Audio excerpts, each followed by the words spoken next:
Salut à tous, ravi de retrouver sur canalturf.com. Direction l'hippodrome de Caen pour le quintet de ce vendredi 16 mars. Une épreuve qui rassemble des trotteurs de qualité, certains des meilleurs de l'Hexagone, mais aussi ces trotteurs qui sont passés un petit peu à côté de leur hiver.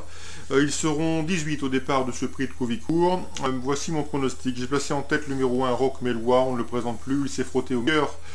Trotteur de l'Hexagone cet hiver avec plus ou moins de cheval de qualité. Il n'a pas remporté Critérium sans raison. Pierre Belloche a arrêté numéro 1, mais a priori avec ce cheval et avec la longue ligne droite d'Anguin, cela ne devrait pas être un numéro piège. Il va falloir faire confiance. On lui opposera le numéro 7 et 6, à savoir Punchy et Orlando Sport, qui viennent de courir respectivement 8e et 9e d'une épreuve de même acabit qui permet aux bons chevaux d'effectuer des courses de remise en route et surtout de prendre de l'argent. Ce n'était pas convaincant, en tout cas pas très convaincant lors de leur dernière sortie, mais attention, ces deux-là ont de la qualité suffisamment en tout cas pour jouer les premiers rôles dans cette épreuve. Notez que Punchy sera cette fois-ci déféré des 4 pieds, il ne l'était pas la dernière fois. En revanche, Orlando Sport était déféré des postérieurs en dernier lieu et il sera ici ferré. Donc le 1, le 7, le 6, les chevaux de qualité de cette épreuve. Même topo avec la présence du numéro 3 Paris au Fort, ne le présente plus, un cheval dur à l'effort.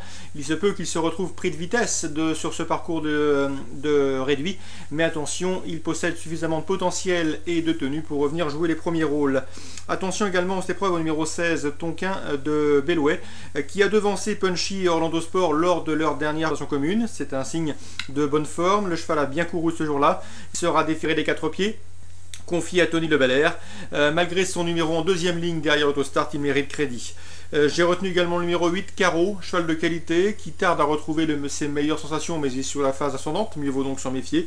Le numéro 5, Opaline Datou, jugée sur ses meilleures valeurs, elle n'a rien à envier à ses adversaires du jour, cela dit, sa forme demeure sujette à caution.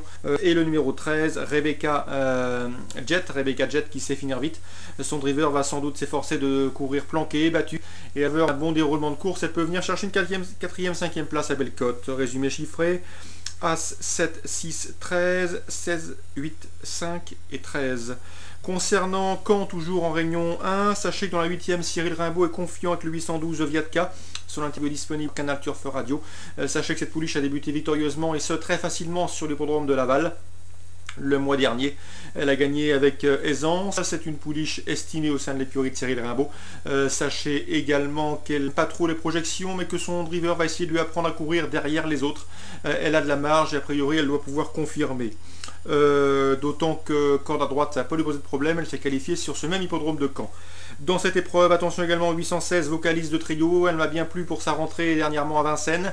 Elle a tiré pendant le premier kilomètre et ensuite elle a bien tenu sa partie pour se classer 4e, et ce après plusieurs mois d'absence. Elle avait débuté victorieusement sur ce même hippodrome de Caen au mois de septembre, c'est une première chance, l'engagement est idéal, elle va disputer la gagne. 812, 816.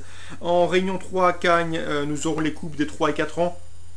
Dans celle des 3 ans, la première course, eh bien j'aime beaucoup les deux élèves de Louis Baudron, le 109 Vassilère et le 108 Vry, deux chevaux de qualité qui doivent pouvoir jouer les premiers rôles. On leur opposera le 107 Viking Doudon, un pensionnaire de Michael Cormier, de monte irréprochable. Dans la 3e, sachez que François Lemann, propriétaire du 300 Urabad d'Albin, est assez confiant. D'après lui, son cheval fait face à un engagement satisfaisant, un bel engagement pour lui. Il s'est su de ne pas jouer un premier rôle avec ce cheval qui a conservé une bonne forme à l'entraînement. Il redoute surtout le 308, une Toscane, pouliche compliquée, mais pouliche en être tardeuillen qui vaut beaucoup mieux que cette catégorie. 306 et 308 sièges. La Coupe des 4 ans, c'est la 5e course, avec dans cette épreuve les nouvelles fois les deux élèves de Louis Baudron, le 7 Use Me More sur ses King. Attention, l'opposition est cette fois-ci de grande qualité, avec le 10 No de Meulog, remarqué à plusieurs reprises dans les dernières épreuves préparatoires. Meulog est un cheval qui possède de la qualité, il a toujours été estimé et préservé par Laurent Fresneau. À mon avis, c'est un candidat sérieux pour le succès. Sachez également que le 108 Upton Burn, invaincu en sortie de cette année, s'annonce comme une sérieuse prétendante à la victoire. La 5e, 508, 507 et 509. Je termine avec la 6e. Nous aurons a priori un difficile à devancer, c'est le 603 Cireuse. Cette dernière tentative victorieuse plaide en sa faveur. Elle nous pose une confirmation sur ce pensionnaire de Jean-François Senet. Course ciblée à Cagnes en Réunion 3. La première, la 3e, la 5e et la 6e. Très bon jeu à tous et à demain.